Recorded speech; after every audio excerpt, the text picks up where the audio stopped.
வணக்க நண்பர்களே, நாம் இன்றைக்கி என்ன பார்க்க போகிறோம்னா பொன்ராம் இயக்கத்தில் உருவான படம் தான் கொம்பு சீவி. இதில் வந்து சண்முக பாண்டியன், கேப்டன் விஜயகாந்தோட இளைய மகனான சண்முக பாண்டியன் மற்றும் சரத்குமார் வந்து நடிச்சிருக்காங்க.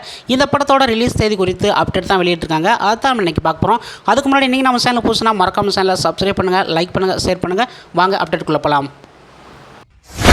வருத்தப்படாத வாலிப சங்கம், ரஜினி முருகன் ஆகிய வெற்றி படங்களை இயக்கியவர் தான் வந்து பொன்ராமு. அதற்கு பிறகு வந்து இவர் இயக்கிய படம் தான் தொடர்ச்சியாக வந்து நல்ல வரவேற்பு வந்து பெறலை.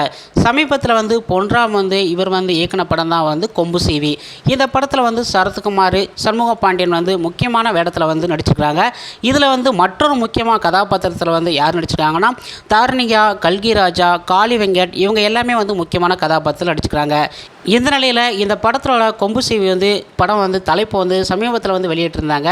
இப்போ வந்து அதோட ரிலீஸ் தேதி வந்து அறிவிச்சிருக்காங்க. இந்த படத்தோட கதை என்னென்னா 1996ஆம் ஆண்டில் வந்து உசிலம்பட்டி, ஆண்டிப்பட்டி, வை என பகுதியில் வந்து ஒரு பெரிய பிரச்சனை வந்து நடந்துச்சு. அதனாலே வந்து இந்த படத்தை வந்து உண்மை சம்பவத்தை மையமாக வச்சு பொன்ராம் வந்து இயக்கியிருக்கிறாரு. இதில் வந்து யுவன் சங்கர் ராஜா வந்து இசையமைச்சிருக்காரு. இந்த படத்தில் வந்து ஸ்டார் சினிமா நிறுவனம் வந்து தயாரிச்சிருக்காங்க. இந்த படம் வந்து வருகின்ற விநாயகர் சதுர்த்தி அன்று ரிலீஸ் ஆகும் அப்படின்னு சொல்லிட்டு அப்டேட் வந்து விட்டுருக்காங்க. இது வந்து ரசிகர்களுக்கு வந்து ஒரு சிறந்த ஒரு எதிர்பார்ப்பு வந்து அமைஞ்சிருக்குது. இதுக்கு முன்னாடி வந்து சண்முக பாண்டியன் வந்து படைத்தலைவன் அப்படிங்கிற ஒரு படம் வந்து விட்டுருந்தார்.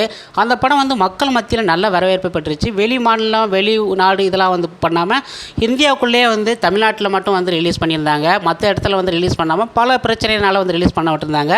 அதனாலே வந்து இந்த படம் வந்து நல்ல வரவேற்பும் பெற்றிருந்துச்சு, நல்ல வசூல் சாதனையும் வந்து படைச்சிருந்துச்சு. இன்ன வரைக்கும் அந்த படம் வந்து ஓடிக்கிட்டே இருக்குது. அந்த படத்தோட அடுத்தடுத்த அப்டேட் வந்து நம்ம பார்த்துக்கிட்டே இருப்போம்.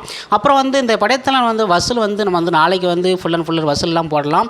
ஓகே நண்பர்களே, இப்போ வந்து கேப்டன் புரட்சி கலைஞர் விஜயகாந்த் அவருக்கு வந்து சூப்பரான ஒரு படம் வந்து எடுத்துனா அந்த படைத்தலைவன் படம் தான். லாஸ்ட்டில் வந்து ஏஏ தோட்டத்தில் சிறப்பாக வந்து நடிச்சிருந்தார். அது வந்து எல்லாருக்குமே வந்து ரொம்ப பிடிச்சிருந்துச்சு. அது மட்டும் இல்லாமல் சண்முக பாண்டியோட நடிப்பும் வந்து அப்படியே கேப்டன், ஜூனியர் கேப்டன் அப்படிங்கிற அளவுக்கு வந்து அவரும் அருமையாக வந்து அவர் நேச்சுரலான நார்மலான தோற்றத்தில் வந்து அருமையாக வந்து நடிச்சிருந்தார். அதுவும் வந்து மக்கள் மத்தியில், ரசிகர்கள் மத்தியில் நல்ல வரவேற்பு வந்து பெற்றுச்சு. அதே போல் இந்த கொம்பு சீவி படமும் வந்து எல்லாத்துக்குமே வந்து நல்ல வரவேற்பு பெறும் அப்படின்னு தான் வந்து இன்ன வரைக்கும் எதிர்பார்ப்பாக இருக்குது. இந்த படம் வந்து ஒரு தரமான படமாக அமையும் அப்படின்னு சொல்லிட்டு எதிர்பார்க்கப்படுது. ஓகே ஃப்ரெண்ட்ஸ், உங்களுக்கு நம்ம வீடியோ பிடிச்சினா மறக்காம சேனலை சப்ஸ்கிரைப் பண்ணுங்கள், லைக் பண்ணுங்கள், ஷேர் பண்ணுங்கள். இது போன்ற வீடியோவை நெக்ஸ்ட்டில் சந்திக்கலாம். நன்றி, வணக்கம்.